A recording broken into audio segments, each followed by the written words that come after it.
تنزيل من رب العالمين.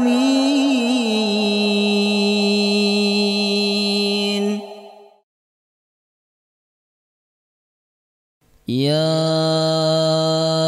أيها الذين آمنوا إذا قيل لكم تفسحوا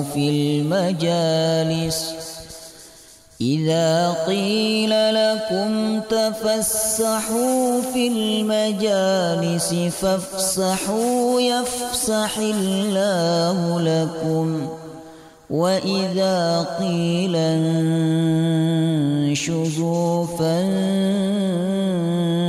فانشزوا يرفع الله الذين آمنوا منكم والذين أوتوا العلم درجات، والله بما تعملون خبير.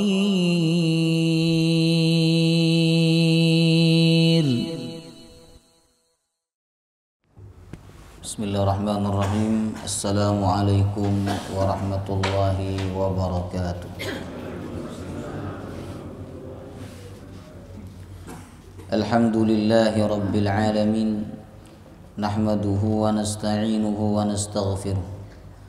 Wa na'udzu billahi min shururi anfusina wa min sayyiati a'malina.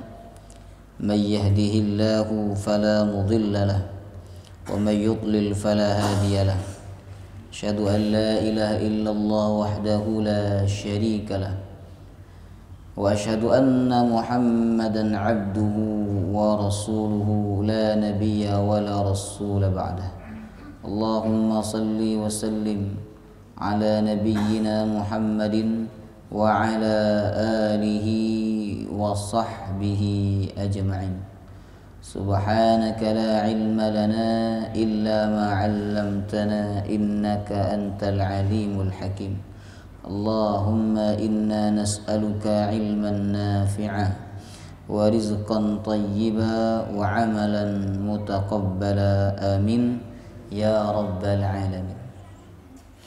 Alhamdulillah, segala puji bagi Allah yang selalu memberikan nikmat kepada kita semua, sehingga dengan nikmatnya malam hari ini kita bisa berkumpul kembali di Masjid Asy-Syura dalam kajian tafsir Al-Quranul Karim. Semoga perkumpulan kita ini diberkahi oleh Allah, amin ya rabbal alamin. Alhamdulillah, sekarang kita memasuki 3 ayat akhir dari surah Al-Baqarah, ya. Setelah beberapa tahun Al-Baqarah, alhamdulillah malam hari ini akhirnya kita tiba di penghujung, ya, di ayat-ayat penghujung surah Al-Baqarah, yaitu ayat 284. Silakan dibuka Bapak Ibu, Al-Baqarah ayat 284.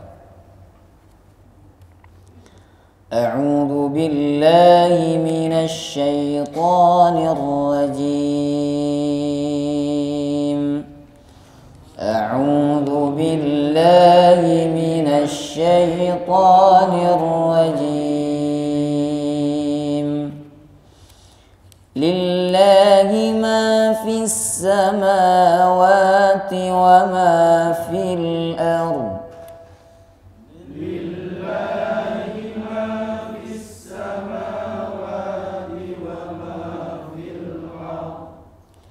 Wa in tubdu ma fi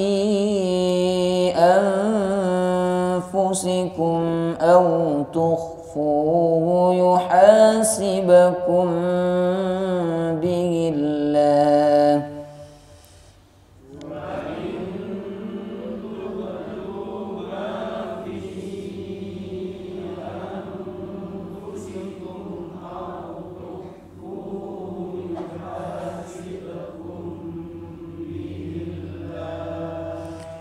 فيغفر لمن يشاء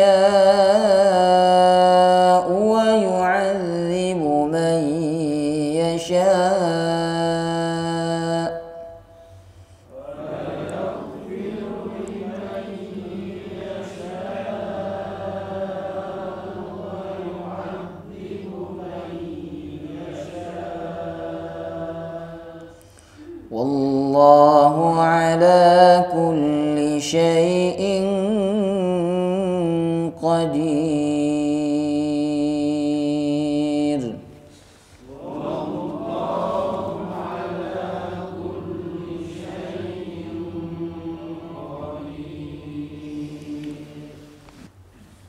Ayat ini secara umum tidak ada kaitannya dengan ayat-ayat sebelumnya.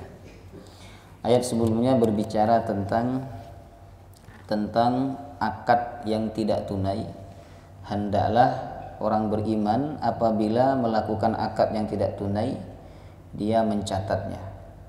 Selain mencatat, dia juga mendatangkan 2 orang saksi yang adil. Apabila tidak ada 2 orang laki-laki sebagai saksi, maka boleh 1 laki-laki dan 2 perempuan. Karena persaksian 2 perempuan itu kedudukannya sama dengan persaksian 1 laki-laki. Jamaah rahimakumullah. Kemudian Allah Subhanahu wa taala juga berpesan bahwa kita tidak boleh bosan mencatat akad yang tidak tunai, walaupun akad itu kecil atau jumlahnya kecil, ya kan? Apalagi yang besar, jamaah rahimakumullah, ya. Karena hal itu kata Allah, dzalikum aqsatu indallah. Itu lebih adil dan lebih aman lisyahadah sebagai persaksian. Wa adana alla tartabu, dan dia tidak akan ragu-ragu. Artinya tidak akan ada keraguan apabila dicatat, jamaah rahimakumullah. Kecuali akadnya akad yang tunai, maka tidak dicatat, tidak masalah, ya. Kemudian Allah juga berpesan, kita apabila diminta untuk mencatat akad seseorang yang tidak tunai, atau kita diminta menjadi saksi mereka, hendaklah kita tidak mempersulit mereka, ya. Walaupun kita tidak dibayar oleh mereka, tetap kita menjadi saksi. Kalau kita diminta menjadi saksi, Bapak Ibu, itu artinya apa? Artinya apa? Kita dianggap adil oleh orang itu, kita dianggap soleh, kita dianggap baik oleh orang itu. Karena tidak mungkin kita diangkat sebagai saksi kalau kita tidak dianggap adil, tidak dianggap soleh, jamaah rahimakumullah, ya. Kemudian ayat 283 ini pekan kemarin, apakah keharusan mencatat akad yang tidak tunai itu berlaku kapan saja? Ternyata tidak, ya.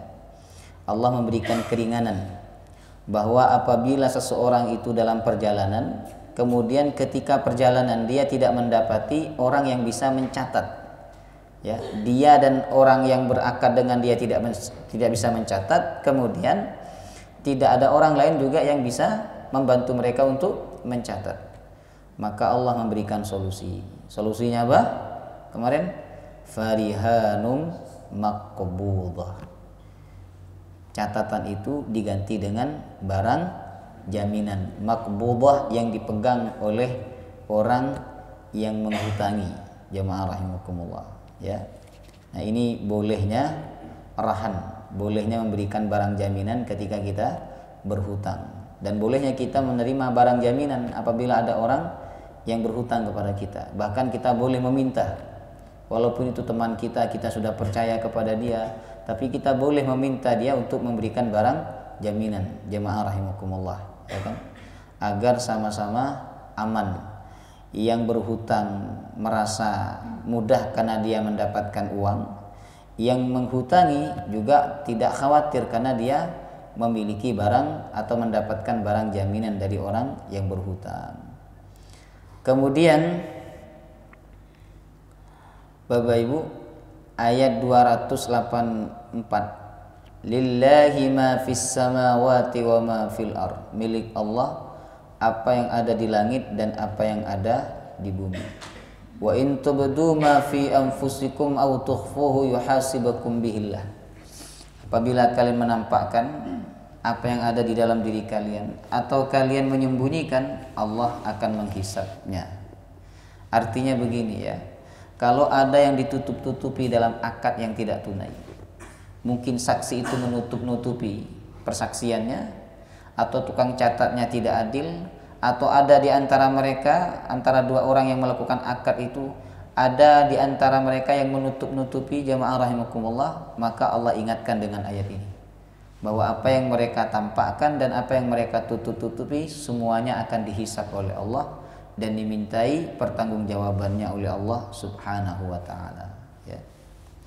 Itu sekilas hubungan ayat ini dengan ayat sebelumnya, ya.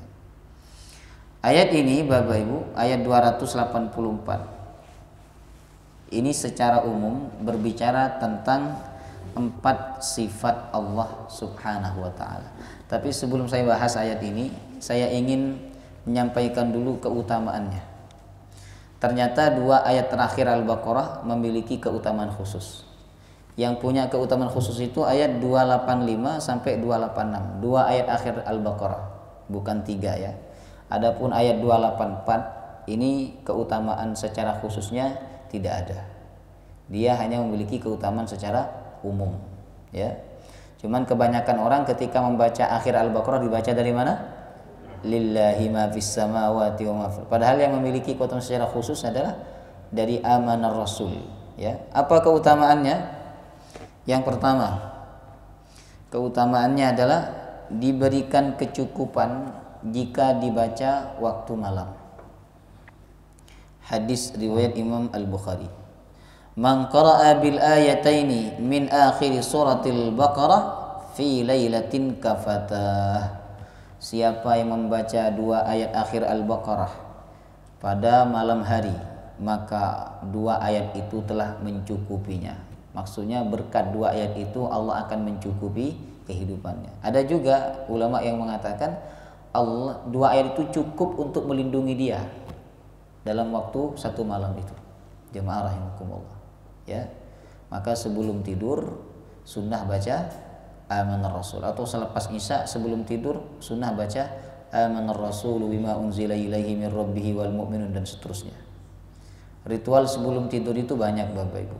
Baca Al-Muluk sunnah, baca ayat kursi sunnah, baca 2 akhir Al-Baqarah sunnah jemaah rahimakumullah, baca Al-Ikhlas, baca Al-Kafirun, Al-Ikhlas, Al-Falaq, An-Nas, ya kan. Nah, itu ritual. Jadi banyak ritual sebelum tidur. Cuma bukan ritual yang macam-macam ya, ritual baca ayat Al-Qur'an. Bukan ritual yang negatif Bapak Ibu. Ya. Nah, setelah itu ambil air wudu, sebelum tidur sunahkan wudu dulu, kemudian baca doa jemaah rahimakumullah, ya. Supaya tidur kita aman, selamat. Bahkan kalau kita baca ayat ini tidak hanya menyelamatkan kita, tapi menyelamatkan keluarga kita dan tempat tinggal kita dari kemalingan, dari kebakaran, dan lain sebagainya, ya. Kemudian keutamaan yang kedua, 2 ayat akhir Al-Baqarah keutamaannya yaitu harta simpanan Allah yang ada di bawah arsy hanya diberikan kepada Nabi Muhammad sallallahu alaihi wasallam. Jadi 2 akhir ini Bapak Ibu dianggap sebagai harta simpanan Allah, ya kan? Jadi kalau punya harta simpanan ini ya, harta simpanan pasti panjenengan akan berikan kepada orang yang mulia, orang-orang tertentu saja. Jemaah rahimakumullah. Jadi harta itu tidak mudah panjenengan keluarkan kecuali untuk orang-orang tertentu saja. Ya kan? Misalnya panjenengan punya punya simpanan khusus, simpanan keramat misalnya. Panjenengan tidak akan berikan kecuali kepada orang tertentu. Ya kan? Misalnya panjenengan punya tongkat ya. Tongkat sebagai simpanan panjenengan. Itu enggak mungkin panjenengan kasih kecuali kepada orang yang mulia, jemaah rahimakumullah. Dan panjenengan tidak mungkin menyimpan tongkat itu kalau panjenengan tidak menganggap tongkat itu mulia, punya keutamaan tersendiri misalnya, ya kan. Itu contoh saja Bapak Ibu. Dan Allah tidak mungkin menganggap 2 akhir Al-Baqarah ini sebagai harta simpanan kalau 2 akhir Al-Baqarah ini tidak memiliki keutamaan secara khusus.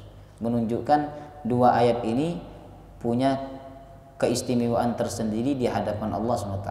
Dan 2 ayat ini hanya diberikan kepada Nabi SAW, ya. Disebutkan dalam hadis riwayat Imam At-Tirmizi, ya. Kemudian jamaah rahimakumullah, Nabi mengatakan dalam hadisnya, innallaha khatama suratal Baqarah bi ayatain a'tanihima min kanzihi alladhi tahtal arsy. Sesungguhnya Allah menutup surah Al-Baqarah dengan 2 ayat, yang mana Allah memberikannya kepadaku, yang mana 2 ayat itu termasuk simpanan Allah yang berada di bawah arsy. Fata'allamuhunna wa'allimuhunna nisa'akum wa abna'akum fa innaha salatun wa qur'anun wa du'aun. Belajarlah kalian 2 ayat ini, kemudian ajarkanlah 2 ayat ini kepada istri-istri kalian dan anak-anak kalian.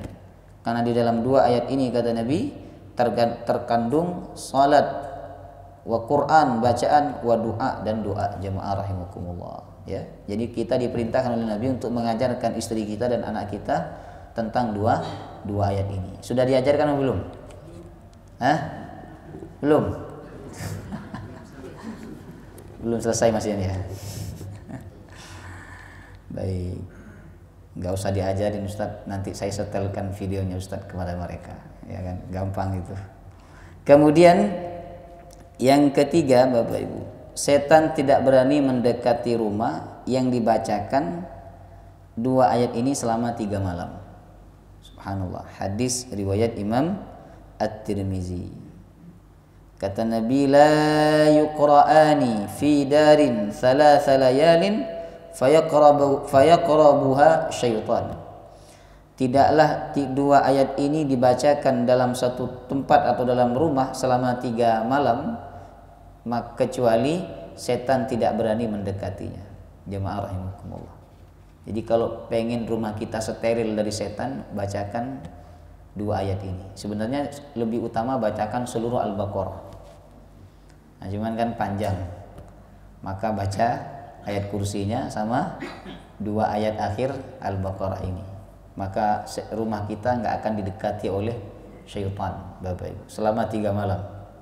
Ya, selama 3 malam. Kemudian yang keempat, keutamaan 2 akhir Al-Baqarah, yaitu cahaya yang hanya diberikan kepada Nabi Muhammad sallallahu alaihi wasallam. Jadi nabi-nabi terdahulu nggak dapat ini, nggak dapat ayat seperti ini. Jemaah rahimakumullah. Ini disebutkan dalam hadis riwayat Imam Muslim. Kata malaikat Jibril, abshir binuraini utitahuma lam yu'tahuma nabiyyun qablak. Bergembiralah engkau wahai Muhammad dengan 2 cahaya, yang mana 2 cahaya itu diberikan kepada engkau dan tidak diberikan kepada nabi sebelum engkau. Cahaya itu yang pertama Fatihatul Kitab, surah Al-Fatihah. Yang kedua 2 akhir Al-Baqarah. Jemaah rahimakumullah, 2 ayat terakhir Al-Baqarah, ya. Jadi kalau pengen hati kita betul-betul bercahaya, bacalah 2 ayat ini, ya. Kemudian yang kelima, 2 akhir Al-Baqarah, Bapak Ibu, ini langsung diterima oleh Nabi dari Allah tanpa perantara malaikat Jibril. Ya, kalau yang lain-lain masih melalui perantara malaikat Jibril. Malaikat Jibril datang menyampaikan, mendiktekan atau memasukkan ke dalam jiwa Nabi SAW. Tapi 2 akhir Al-Baqarah langsung diterima oleh Nabi dari Allah. Kapan? Ketika Isra Mi'raj. Disebutkan dalam hadis riwayat Imam An-Nasa'i, ya, bahwa ketika Nabi bertemu dengan Allah, ada yang mengatakan Nabi langsung bertemu, ada yang mengatakan ada hijab antara Nabi dengan Allah SWT. Intinya Nabi berbicara dengan Allah. Nah, Nabi mendapatkan tiga oleh-oleh atau 3 pemberian dari Allah. Yang pertama, sholat 5 waktu. Yang kedua, 2 akhir Al-Baqarah. Yang ketiga, Allah memberikan ampunan kepada umatnya selama umatnya tidak berbuat syirik. Ya, sebesar apapun umat Nabi Muhammad, Bapak Ibu, pada akhirnya mereka akan dapat ampunan Allah. Tapi kalau dia tidak bertaubat sebelum meninggal, dia masuk neraka dulu. Setelah masuk neraka baru diampuni oleh Allah dan dimasukkan ke dalam surga. Artinya umat Nabi Muhammad ini nggak mungkin kekal di dalam neraka selama mereka tidak berbuat syirik. Itu 3 yang diberikan oleh Allah kepada Nabi sallallahu alaihi wasallam. Ya. Nah, itulah 5 keutamaan dari 2 akhir Al-Baqarah. Jemaah rahimakumullah, ya. Baik, tafsirnya kita mulai dari ayat 284. Lillahi ma fis samawati wa ma fil ard. Milik Allah apa yang ada di langit dan apa yang ada di bumi. Wa in tubdu ma fi anfusikum, dan jika kalian menampakkan apa yang ada di dalam diri kalian, au tukhfuhu, atau kalian tetap menyembunyikannya, tidak terus terang, tidak menceritakan atau tidak menampakkan, dua-duanya sama saja, yaitu sama-sama yuhasibakum bihillah, Allah akan menghisab.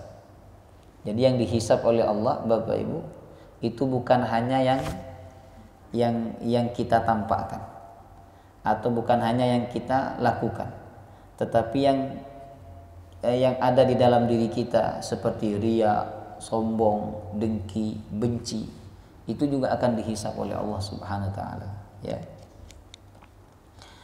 Fayaghfiru liman yasha'u wa yu'adzibu man yasha'.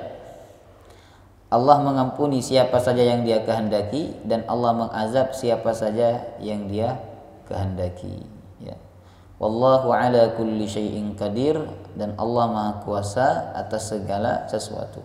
Nah, satu ayat ini berbicara tentang 4 sifat Allah. Sifat yang pertama apa? Yaitu lillahi ma fis samawati wa ma fil ard. Milik Allah apa yang ada di langit dan apa yang ada di bumi, ya. Jadi kata Allah, ini milik saya, apa yang ada di langit dan apa yang ada di bumi. Di langit, apa saja yang ada di langit itu milik Allah, karena Allah yang menciptakan. Jemaah rahimakumullah. Kemudian apa yang ada di bumi juga milik Allah, karena Allah yang menciptakan. Nah, kalau semuanya milik Allah Subhanahu wa taala, berarti kita tidak punya apa-apa, Bapak Ibu. Kita ini enggak punya apa-apa. Yang sekarang kita anggap milik kita, sesungguhnya itu milik Allah Subhanahu wa taala. Coba kita renungkan. Kita punya rumah kan sekarang? Punya. Kalau kita mati, rumahnya nanti milik siapa tuh? Hah? Apakah tetap milik kita? Tidak. Akan menjadi milik ahli waris. Jamaah rahimakumullah. Kemudian kalau ahli warisnya mati, milik siapa? Milik anaknya ahli waris, dan seterusnya. Itu kalau nggak dijual. Kalau nggak dijual, Bapak Ibu, ya kan? Nah, dan seterusnya. Nah, ketika semua manusia mati, punya siapa rumah itu? Allah. Jemaah rahimakumullah. Jadi pada akhirnya semua yang sekarang kita merasa memilikinya ini sebenarnya milik Allah. Makanya kita tidak boleh merasa memiliki, tapi kita harus merasa dipinjemin atau dititipin, ya kan? Ini sinkron dengan ayat sebelumnya. Kalau kita ngasih barang jaminan kepada orang karena kita berhutang, barang jaminan itu menjadi barang titipan, bukan barang milik orang yang menerima jaminan. Nah, sama apa yang Allah berikan kepada kita, sesungguhnya itu akadnya titipan, bukan akad hak milik, Bapak Ibu, ya. Karena dia titipan, maka akan dimintai pertanggungjawaban oleh Allah Subhanahu wa taala, ya. Apapun yang kita punya, semakin banyak yang diberikan, semakin banyak tanggung jawabnya. Jangan pengen tanggung jawab yang besar apa yang kecil nanti di hadapan Allah. Hah? Yang besar apa yang kecil? Yang kecil. Jadi kalau dikasih sesuatu tolak aja, nggak mau saya. Kasih ini nggak mau. Takut tanggung jawabnya besar di hadapan Allah Subhanahu wa taala, ya kan? Makanya Nabi kita itu, Bapak Ibu, ya, beliau pernah punya emas, ya. Mungkin dikasih emas pagi hari, beliau dapat emas atau dikasih oleh seseorang, ya. Nah, ketika sholat asar, beliau selesai sholat asar langsung pulang ke rumahnya, tidak berzikir, ya. Biasanya berzikir menghadap kepada para sahabat, sampai bahunya para sahabat ini dilewati oleh Nabi SAW. Sahabat heran, ada apa dengan Nabi, kok cepat-cepat? Kemudian setelah itu Nabi kembali ke masjid, ditanya oleh para sahabat. Nabi SAW menjawab, aku lupa bahwa aku punya emas dan aku tidak suka emas itu menginap di rumah saya, maka aku sedekahkan dia, dan aku ingat ketika aku sholat, kata Nabi, ya. Jadi Nabi tidak suka ada emas yang menginap di rumahnya. Subhanallah. Ini sama nggak dengan kita? Sama ya. Ya, emas kita ini bukan emas ya, emas. Nah, Mas Bambang, Mas Joko, ya, itu menginap terus itu ibu-ibu. Ya, Nabi SAW tidak suka kalau ada harta yang menginap di rumah beliau, makanya sama beliau disedekahkan. Bahkan kehidupan Nabi jemaah rahimahullah itu ka'aisyil masakin, seperti kehidupan orang miskin. Bapak Ibu, sampai sahabat Umar pernah menangis karena melihat kondisi Nabi yang memprihatinkan. Makanan di meja makannya itu sangat sederhana, bahkan makanan orang miskin, tempat tidurnya kasar, rumahnya kecil. Ya Rasulullah, engkau ini orang pilihan, manusia pilihan. Raja-raja di sana makanan mewah, tempat tinggal yang luas, tempat tidur yang nyaman. Sedangkan engkau, apa kata Nabi? Wahai Umar, tidakkah kau suka jika dunia untuk mereka sedangkan akhirat untuk kita? Jadi Nabi ini betul-betul menolak dunia. Karena dunia ini ibu-ibu hisabnya berat di hadapan Allah Subhanahu wa taala. Ya. Dan yang Allah hisab itu bukan yang kita makan, bukan yang kita pakai, tapi yang kita miliki. Nah, itu yang dihisab. Kalau yang dihisab itu yang kita makan, yang dipakai, hisab kita tidak banyak. Karena yang kita makan sebenarnya sedikit. Yang kita pakai juga sedikit. Jemaah rahimakumullah. Ya. Jadi semakin banyak yang dititipin oleh Allah kepada kita, maka semakin banyak tanggung jawabnya di hadapan Allah Subhanahu wa ta'ala. Ibarat orang, Bapak Ibu, punya istri satu, itu pasti beda tanggung jawabnya dengan yang punya istri 2, 3, 4, beda jemaah rahimakumullah. Beban pikirannya beda. Kemudian tingkat kecapeannya juga beda, dan pokoknya beda tanggung jawabnya. Nah, begitu juga kalau kita dititipin apa saja di dunia ini oleh Allah, itu tanggung jawab kita besar nanti di hadapan Allah. Jadi ayat ini mengajarkan kepada kita semua, hendaklah kita tidak merasa memiliki, tapi merasa dititipi. Nah, kalau kita merasa dititipi, suatu waktu Allah ingin mengambil miliknya, kita tidak akan marah. Tapi kalau kita merasa memiliki, Allah mengambil, kita marah, jemaah rahimakumullah. Ya. Jadi anak kita milik Allah, pasangan kita milik Allah, ibu-ibu suami panjenengan milik siapa? Milik Allah. Makanya kalau nggak diambil orang, diambil Allah. Ya, suami itu kadang ya, kata sebagian perempuan, kalau nggak diambil orang, diambil Allah Subhanahu wa taala. Sudah, karena dia milik Allah Subhanahu wa taala, ya. Maka terserah mau dikasih sama siapa atau mau diambil sama Allah, silakan. Ya. Nah, ada perempuan tuh berdoa, ya Allah, sebelum suamiku diambil oleh orang, ambillah terlebih dahulu. Maka suaminya meninggal, kan? Barokah doa istrinya. Kemudian jemaah rahimakumullah, ada kisah menarik tentang pentingnya kita menyadari bahwa semua milik Allah, yaitu kisah Ummu Sulaim dan Abu Talha. Ya. Ummu Sulaim dan Abu Talha ini dua orang yang bertakwa kepada Allah. Abu Talha bertakwa, istrinya juga bertakwa kepada Allah Subhanahu wa taala, ya kan? Mereka berdua memiliki seorang anak yang sedang sakit, Bapak Ibu, dan itu satu-satunya anaknya dia, ya kan? Kemudian jemaah rahimakumullah, Abu Talha keluar rumah untuk bertemu dengan Nabi, berbincang-bincang dengan Nabi SAW, ya, karena suatu keperluan. Jadi kalau kita ada perlu setelah Isya, kita boleh berbincang-bincang. Walaupun setelah Isya sebenarnya kita harusnya tidak berbicara, tapi kalau ada perlu boleh. Kemudian jemaah rahimakumullah, setelah selesai dari Nabi, kemudian Abu Talha pulang. Ya, ketika Abu Talha bersama Nabi, ya kan, ternyata anaknya yang sakit itu meninggal dunia, Bapak Ibu. Kemudian istrinya Abu Talha berkata kepada keluarganya, jangan kau kasih tahu Abu Talha kecuali aku yang memberitahunya sendiri.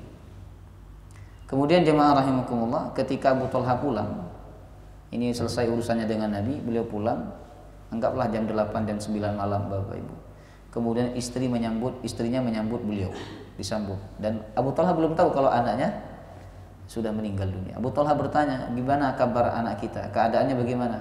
Kata istrinya apa? Huwa askan makan. Dia lebih tenang daripada biasanya. Nah, Abu Talha tenang. Abu Talha tenang karena menganggap anaknya sudah lumayan nih perkembangannya, sudah lebih tenang, lebih nyaman daripada sebelumnya. Kemudian jemaah rahimakumullah, istrinya menawarkan makanan kepada Abu Talha. Wahai Abu Talha, maukah aku buatkan makanan untuk engkau malam hari ini? Silahkan, kata Abu Talha, dibuatkan makanan Bapak Ibu, dikenyangkan. Setelah itu ketika Abu Talha makan, istrinya Ummu Sulaim ya berdandan dengan dandanan yang sangat cantik dan belum pernah dia berdandan cantik melebihi malam hari itu.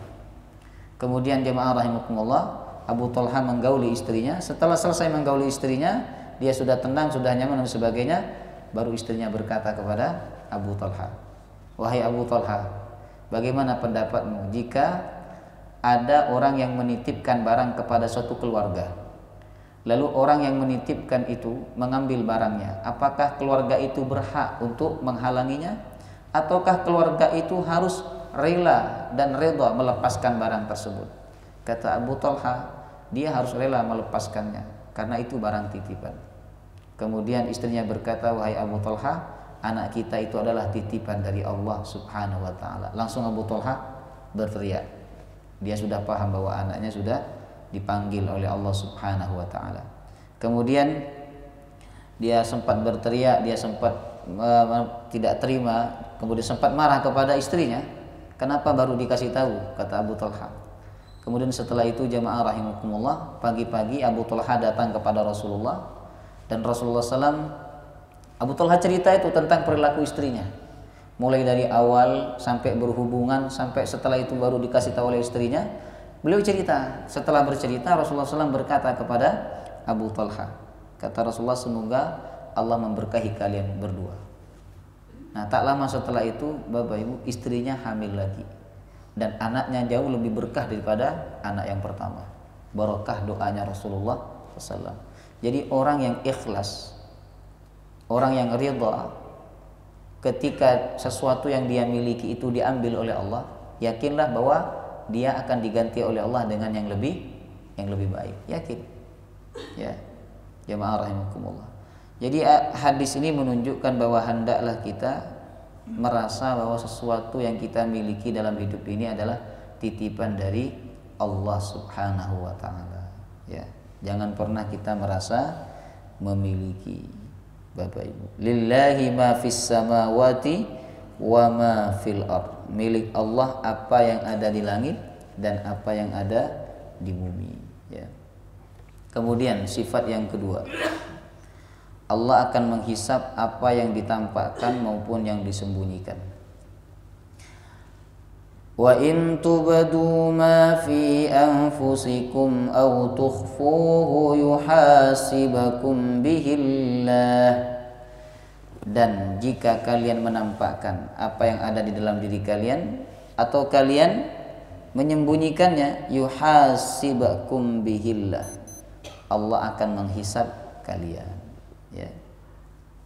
Jadi semua akan dihisap oleh Allah, bukan hanya yang kita ucapkan, tapi yang terpendam dalam hati kita, Bapak Ibu, itu juga dihisap oleh Allah. Ibarat kita benci ini kepada orang, bencinya kita kepada seseorang, lalu kebencian itu kita ungkapkan dalam bentuk kata-kata atau dalam bentuk sikap, itu dihisap oleh Allah. Seandainya kebencian itu tidak diungkapkan atau tidak tidak ditampakkan dalam bentuk ucapan maupun perbuatan, tapi disimpan di dalam hati, maka itu juga tetap dihisap oleh Allah Subhanahu wa ta'ala. Jadi semua yang nampak dan yang tersembunyi dihisap oleh Allah, karena tidak ada yang tersembunyi bagi Allah Subhanahu wa ta'ala. Ya, wa ma yakhfa 'ala Allahi min syai'in fil ardi wala fis sama. Tidak ada satupun yang tersembunyi dari Allah di bumi maupun di langit. Ya, enggak ada, jamaah rahimakumullah. Kita bisa bersembunyi dari manusia, tapi kita tidak bisa bersembunyi dari Allah Subhanahu wa ta'ala. Yastakhfuna minan nasi wa la yastakhfuna minallah wa huwa ma'ahum aynama kanu. Kalian bisa bersembunyi dari manusia, tapi kalian tidak bisa bersembunyi dari Allah. Allah bersama kalian dimanapun kalian berada, ya. Kemudian Bapak Ibu, berkaitan dengan hisab ya. Ada 3 golongan manusia di akhirat nanti. Yang pertama golongan yang masuk surga tanpa hisab. Jadi nggak pakai dihisab, nggak pakai disoal, nggak pakai ditanya, langsung masuk surga. Ini disebutkan dalam hadis yang sahih, jumlahnya ada 70.000. Ya, jumlahnya berapa? 70.000. Kemudian disebutkan dalam hadis yang lain 70.000 juga.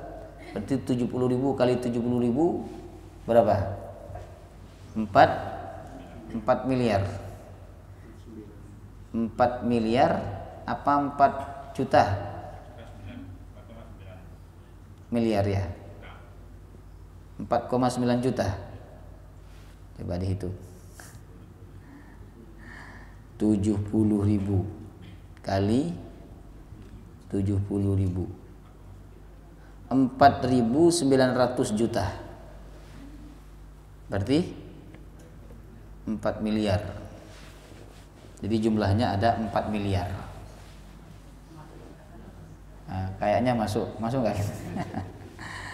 Tapi kalau kita merujuk sana hanya satu hadis saja, itu jumlahnya hanya 70.000. Nah, 70.000 jemaah rahimakumullah, ini tentu kita nggak akan kebagian, ya. Nah, apa amalan mereka, Bapak Ibu? Amalannya disebutkan dalam hadis yang sahih, yaitu alladzina la yarkun, tidak meruqyah, wala yastarkun, dan juga tidak minta diruqyah. Jadi dia tidak meruqyah orang dan juga tidak minta orang lain meruqyah dia. Nanti dia masuk surga tanpa hisab. Ya. Wala yatatayyarun, dan tidak tatayyur. Tidak menggantungkan kepada sesuatu. Oh, terjadi ini berarti akan ada ini misalnya. Itu tatayyur. Nah, orang yang tidak melakukan ini, dia akan masuk surga tanpa hisab. Yang ketiga, wa ala rabbihim yatawakkalun, selalu bertawakal kepada Allah. Orang kalau kuat tawakalnya, dia nggak akan minta orang lain untuk meruqyah dia, dan dia tidak akan meruqyah orang lain. Ya, makanya peruqyah yang bagus itu, ketika diundang oleh Ustadz, tolong datang ke rumah ini. Sepertinya di rumah saya banyak jinnya, karena hawanya panas. Kemudian keluarga di sini tidak harmonis. Sepertinya banyak jinnya. Nah, kalau ustadznya datang dan dia ustadz yang bagus dalam meruqyah, ustadznya tidak langsung meruqyah, tetapi ustadznya akan bilang kepada si tuan rumah, hendaklah Bapak Ibu memperbanyak baca Al-Quran, kemudian tinggalkan perbuatan dosa, kalau ada jimat-jimat hendaklah keluarkan dari rumah ini, bertawakallah kepada Allah. Nah, itu ustadz yang bagus dalam meruqyah, jemaah rahimakumullah. Nanti kalau dia sudah berusaha tapi ternyata tidak juga sembuh atau tidak hilang, nah maka barulah dia bantu untuk meruqyah, Bapak Ibu. Enggak ujuk-ujuk langsung diruqyah. Ada orang ini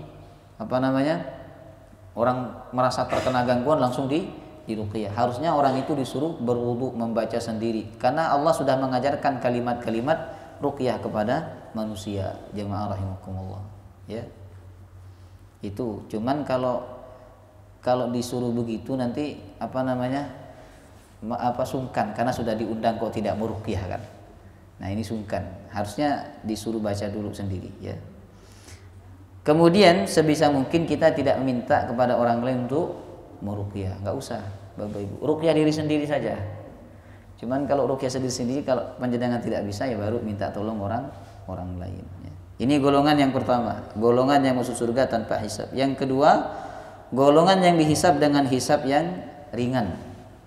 Hisab yang ringan itu cuman ditunjukkan, ini kesalahanmu, ini aku tutupi selama di dunia, sekarang aku ampuni, kata Allah. Ini hisab yang ringan, Bapak Ibu. Ya, cuman ditunjukkan aja, habis itu diampuni. Sudah dianggap enggak ada. Subhanallah. Ya. Ibarat panjenengan ujian psikologi, kata dosen pengujinya, ini kamu salah nih, ini salah. Tapi sudah saya anggap lulus jemaah rahimakumullah, ya kan? Tapi harus revisi, ya. Kalau di akhirat nggak ada revisi. Ini catatan kamu ya, ini jelek. Nah, sekarang kamu revisi dulu, kata Allah. Nggak ada. Kalau udah dianggap lulus, diampuni sudah, nggak ada revisi jemaah rahimakumullah. Ya. Kita diajarkan doa oleh Nabi supaya kita dapat hisab yang ringan. Allahumma hasibni hisaban yasira. Ya Allah, hisablah aku dengan hisab yang ringan. Ya. Kemudian yang ketiga, golongan yang dihisab dengan hisab yang berat. Siapa yang dihisab dengan hisab yang berat, pasti dia diazab. Dihisab yang berat itu ditanya, diteror, ditanya, kenapa kamu melakukan ini? Bukankah aku telah memberikan nikmat kepadamu? Dan seterusnya. Nah, ujung-ujungnya apa? Diazab oleh Allah SWT. Ya. Makanya kita berlindung kepada Allah dari hisab yang berat, Bapak Ibu. Nggak apa-apa dihisab lama, yang penting ringan. Karena banyak hartanya, hisabnya panjang, enggak masalah.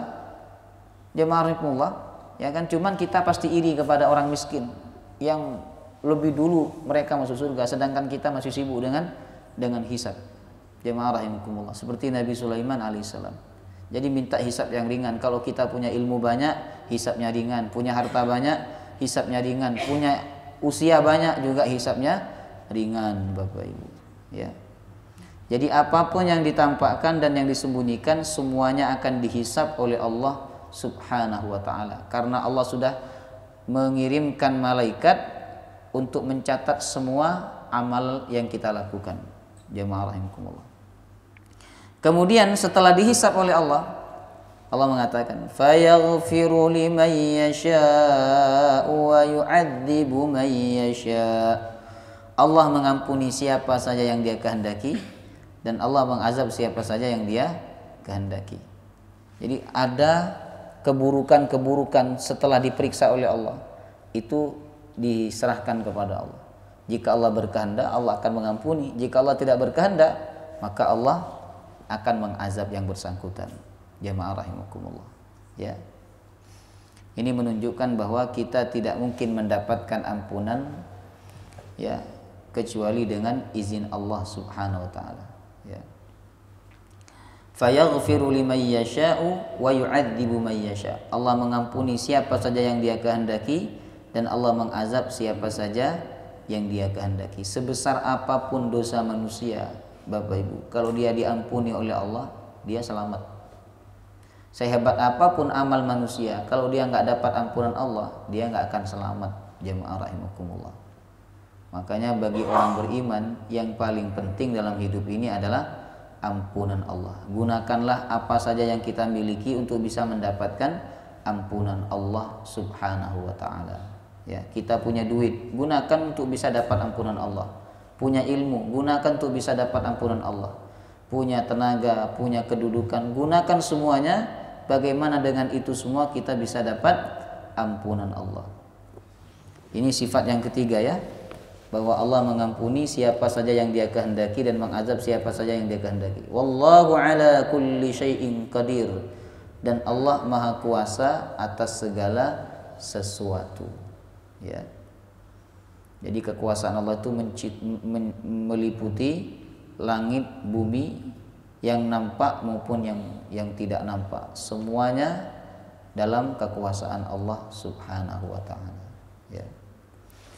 Ayat 285 sama 286 insyaallah kita bahas pekan depan. Baik. Ada pertanyaan? Monggo Bapak Ibu. Silakan.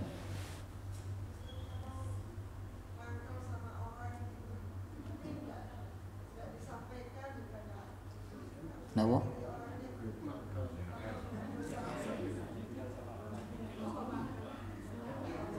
Jengkel sama orang.